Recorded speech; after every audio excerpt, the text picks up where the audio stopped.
Diambil dari kisah nyata yang sempat viral di media sosial, film Dosen Gaib, Sudah Malam atau Sudah Tahu, diproduksi oleh The Company, yang dikenal sukses dengan berbagai cerita horor seperti Siksa Neraka, Hanzab, dan Vina Sebelum 7 Hari. Dosen Gaib, Sudah Malam atau Sudah Tahu akan dibintangi oleh sederet aktor dan aktris ternama tanah air seperti Rain Wijaya dan Andy Arfian. Film ini disutradarai oleh Guntur Soeharjanto, yang sebelumnya menggarap film Makmum 2, 2021, dan naskahnya ditulis oleh Evelyn Afnilia.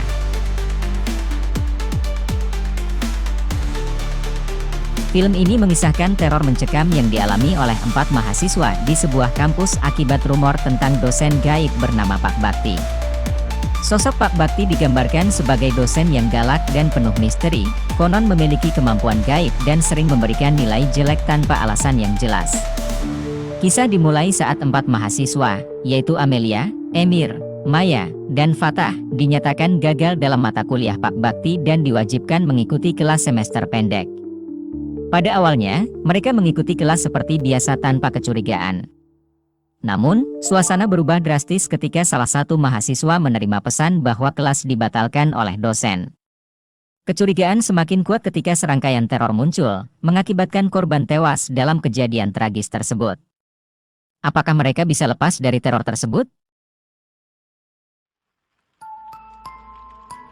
Dosen Gaib, Sudah Malam atau Sudah Tahu berhasil mengembangkan ceritanya dengan lebih luas, dibanding cuitan asli di Twitter yang hanya sepenggal saja. Sutradara Guntur Soeharjanto dan Evelyn Afnilia selaku penulis mampu memberikan latar belakang cerita setiap karakter yang masuk akal.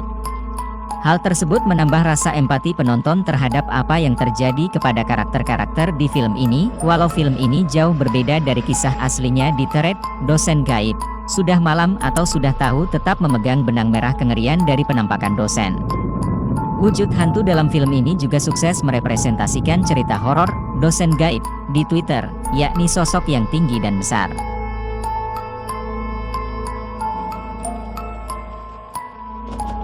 Setelah para mahasiswa memberi salam pada sang dosen, semua hening, sang dosen hanya terdiam membisu. Para mahasiswa mulai terheran-heran dengan tingkah sang dosen. Tak biasanya beliau tidak menjawab salam dari mahasiswanya. Dosen yang kini tengah di belakang mereka hanya terdiam menatap ke sekeliling kelas. Matanya menatap tajam sambil tersenyum kecil.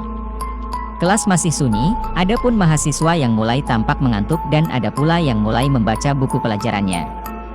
Nando menatap ke belakang tempat sang dosen berdiri. Di sana tak ada satupun mahasiswa yang duduk di posisi paling belakang. Sang dosen yang berdiri sembari menatap satu persatu mahasiswa kelas A dengan senyuman tak biasa.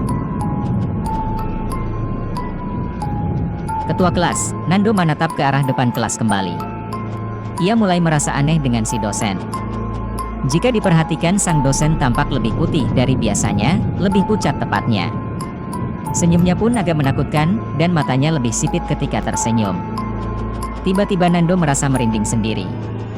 Handphone Nando bergetar di saku celananya, perlahan ia ambil sembari melirik sang dosen yang tengah menatap Siska.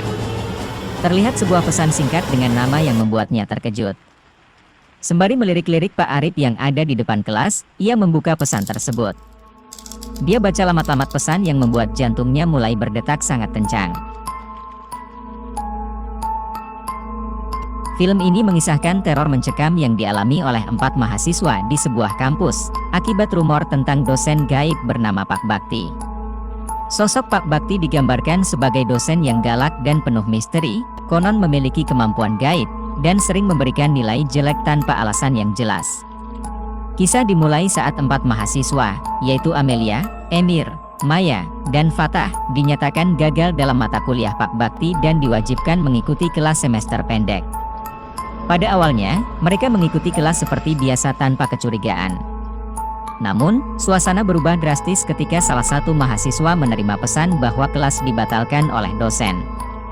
Kecurigaan semakin kuat ketika serangkaian teror muncul, mengakibatkan korban tewas dalam kejadian tragis tersebut.